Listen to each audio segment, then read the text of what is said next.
And welcome to the power show. और आज की वीडियो है हमारी chain of pen.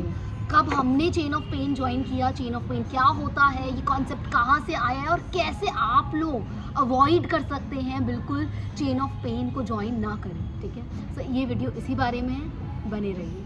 So basically क्या होता है, जो सारा और सोलोमन होते हैं उनकी कॉन्वर्जेशन हो रही होती है। पूजा मैम सारा सोलोमन से कहती है कि जो मेरा ब्रदर है जेसन, या जो स्कूल में जो लोग हैं, जो मेरे स्कूल के फ्रेंड्स हैं, क्लासमेट्स हैं, वो मुझे परेशान क्यों करते हैं। और यही सेम सवाल पूजा मैम आपने देखा होगा कि हमारी लाइफ में भी होता है। कुछ लोग हमें बहुत ज़्यादा परेशान करते हैं और ज़रूरी नहीं है कि घर वाले ही हो या जो हमें जान।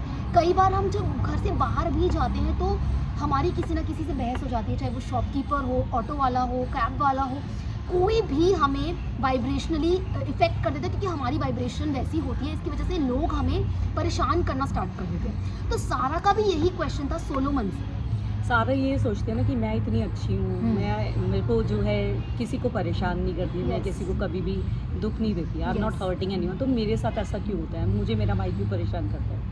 तो सोलोमन का आंसर ये होता है उसके लिए कि तुम एक ज़रा स्विच बोर्ड की तरह हो जिसमें बहुत बड़े बल्ब लगे हुए हैं। एक बेड है जिसमें बहुत सारे बल्ब्स लगे हुए हैं और तुम उस वाइब्रेशन में वाइब्रेट कर रही हो। जब तुम खुश होती हो तो अच्छे बल्ब्स जल रहे हैं, अच्छी वाइब्रेशन को तुम अट्रैक्ट कर रही हो। लेकिन जब तुम लो वाइब्रेशन में आती हो, रिएक्ट करती हो, जैसे तो जैसन परेशान कर रहा है तो तुम अपना बल्ब जलाती हो रिएक्ट करके, तो वो उसकी वाइब्रेशन में आ जाती है, इसलिए वो तुम्हें तंग कर पाता है। जैसन सबके लिए बुरा नहीं है, वो अपने दोस्तों के लिए अच्छा है, क्योंकि वो उसे अच्छी वाइब्रेशन दे रहे हैं कि वो अच्छा है, और तुम उसे ख़राब वाइब्रेशन दे रही हो कि वो तुम्हें तंग करने वाली वाइब्रेशन दे रही हो, तो वो तुम्हें तंग ही करता है। तो हर ह्यूमन बीइंग के बहुत अलग अलग एस्पेक्ट है, पॉजिटिव एस्पेक्ट भी है, नेगेटिव एस्पेक्ट भी है। तो हम जैसा अपना बल्ब जलाते हैं ना, अच्छा एस्पेक्ट अच्छा सोचते हैं उसके बारे में कि अच्छा है मेरे साथ, तो वैसा ही वो हमसे बिहेव करता है। सोलोमन बेसिकली ये कहना चाहता है सारा को कि आप चेन ऑफ पेन को, जो चेन ऑफ पेन मतलब जो आर्ग्यूमेंट की चेन है, जो गुस्से की चेन है, जो फ्रस्ट्रेशन की चेन है, जो जेलेसी की चेन है, आप उसको ज्वाइन मत करो।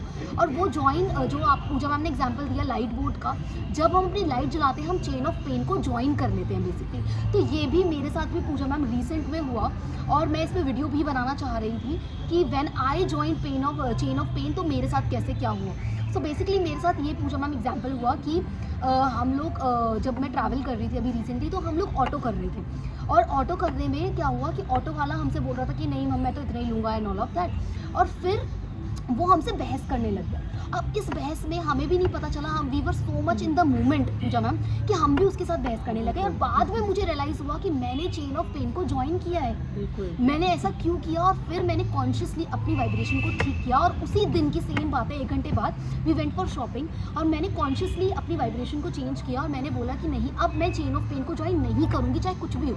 तो जब मैं शॉपिंग करने गई और वो जो सेल्समैन था वो मुझे कुछ दिखा रहा था, वो भी बार्गेन कर रहा था, तब मैंने बिल्कुल चेन ऑफ पेन को ज्वाइन नहीं किया। मैंने बहुत अच्छी वाइब्रेशन रखी और ट्रस्ट मी वो सेल्समैन की वाइब्रेशन पूजा मैम इंस्टेंटली चेंज हो। बिल्कुल।